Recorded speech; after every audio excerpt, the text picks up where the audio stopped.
se esta rua fosse minha? Um projeto do Centro de Documentação de Ilhavo, da Câmara Municipal, dedicado aos estudos topónimos do município. Um projeto feito por todos e para todos. No programa de hoje, vamos partilhar as histórias de Maria de Lourdes Carrancho sobre a Rua de Alcaidão, localizada na freguesia de São Salvador. Fique connosco para ouvir as suas memórias.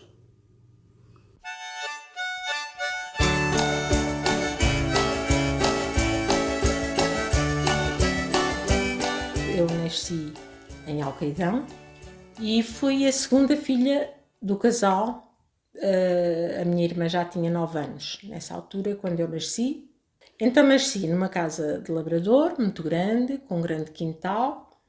Os meus pais tinham um empregado que casou de lá. Sempre tiveram, porque o meu pai precisava de ajuda para a lavoura, para as terras. A rua era praticamente só labradores. Era as pessoas eram todas muito unidas, muito unidas. Quando uma precisava de ajuda, os outros estavam logo lá para ajudar.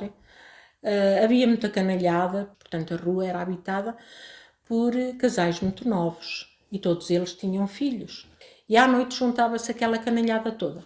As casas eram todas mais ou menos a mesma coisa. À volta dos portões, aquelas pedras de granito, aqueles azulejos antigos, que hoje já não tem nada a ver. Essa Quinta dos Rebouços tinha uma criada, que era a que tratava só dos cães e dos porcos. Chamava-se Tissilbina. Era uma pessoa típica ali da solteirona. E então ela tratava, mas dava-nos entrada e havia então uma grande jaula com cães, que a gente tinha medo, os cães ladravam-nos muito quando a gente passava, mas estavam fechados naquela jaula.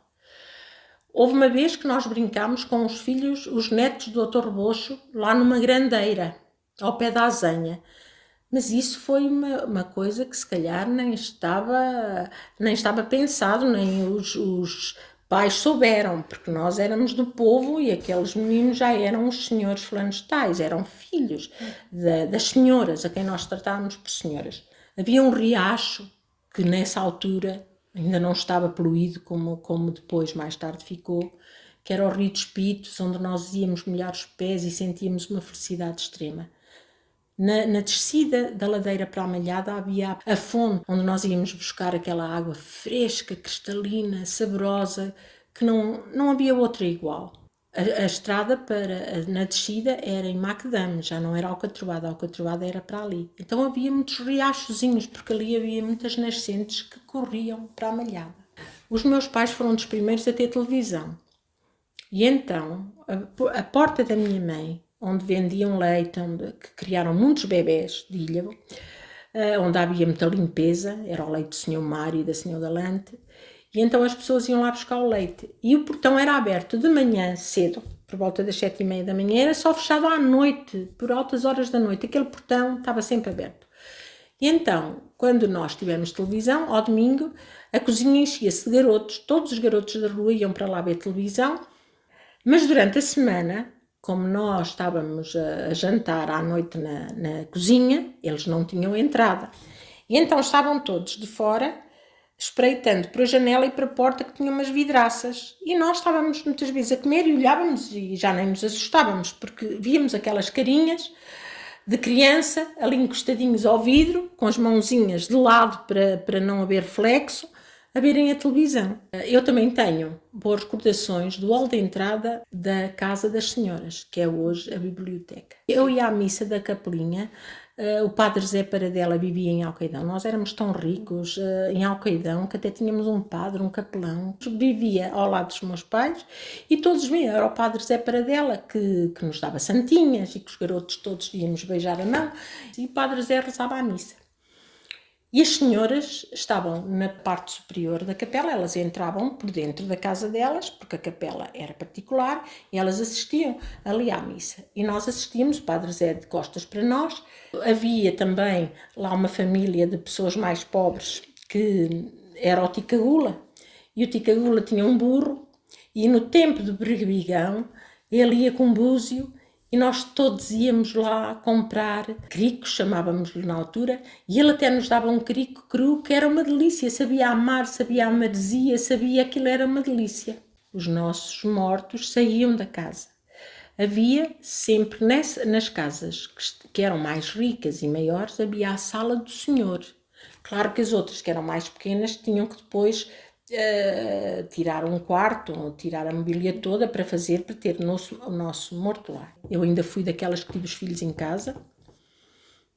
O meu filho tem 48, faz 48, a minha filha faz 46, porque também lhe digo, e era uma verdade, nós éramos mimadas, tínhamos o filho, paríamos o filho em casa, mas depois as mães, ou as avós, ou a vizinha andavam a engordar aquelas galinhas gordas de uma canja amarelinha que não havia igual.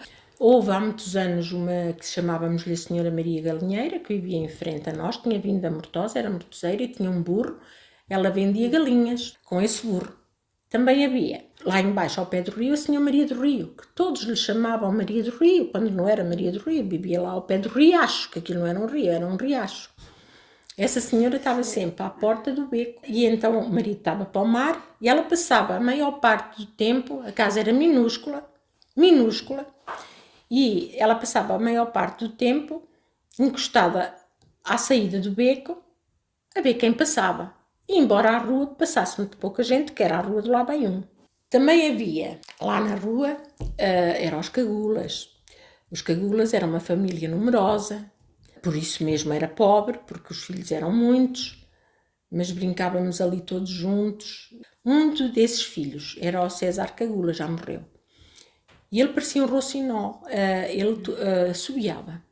E à noite, ele vinha para a esquina do muro, que era o tal pomar das senhoras, e então assobiava. E a rua, com aquele assobio lindo do César, toda a gente já estava habituada que, ao cair da noite, ouvíamos aquele roxinó, que era uma maravilha, uma maravilha. Também havia depois as cascatas, no tempo de São João, faziam-se as cascatas mais belas que alguma vez Ilha teve.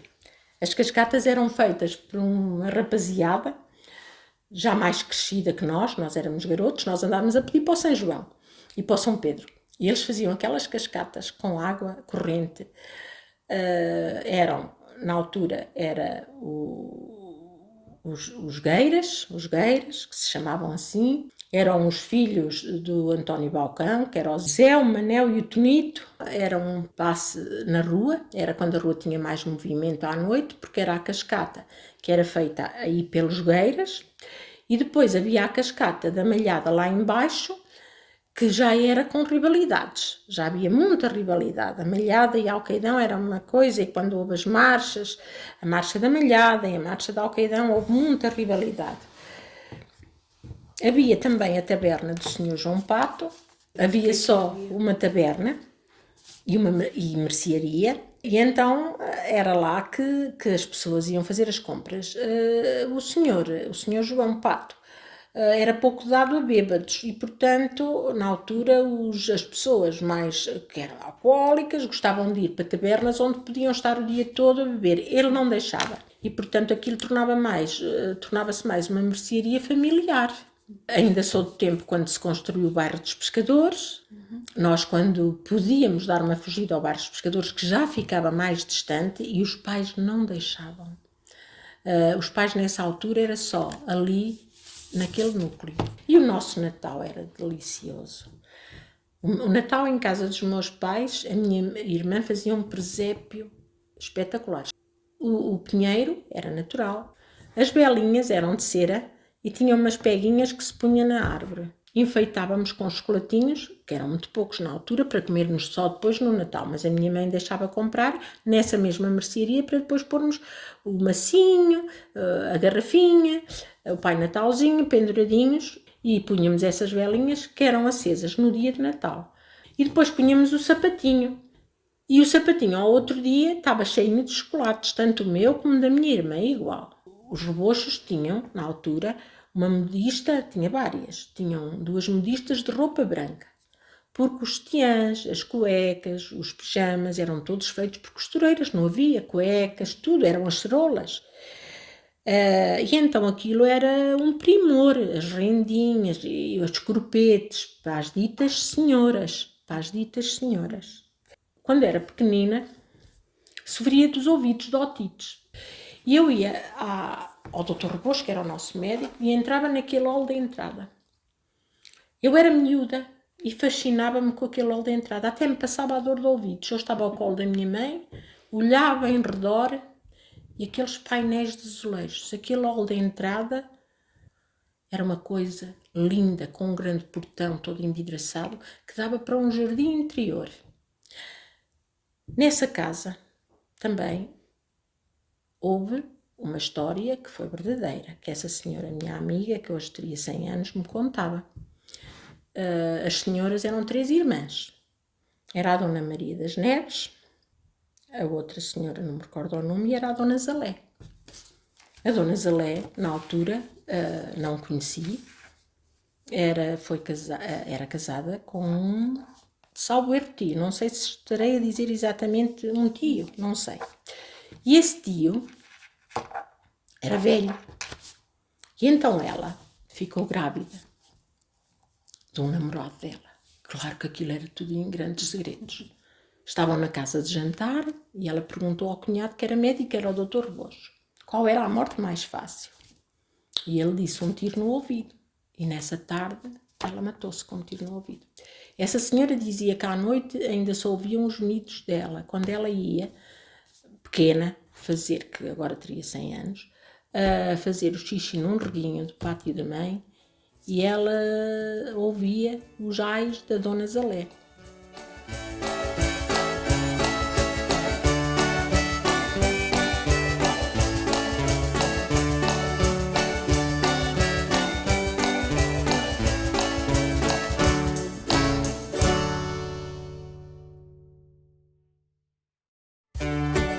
Gostou das memórias que ouviu?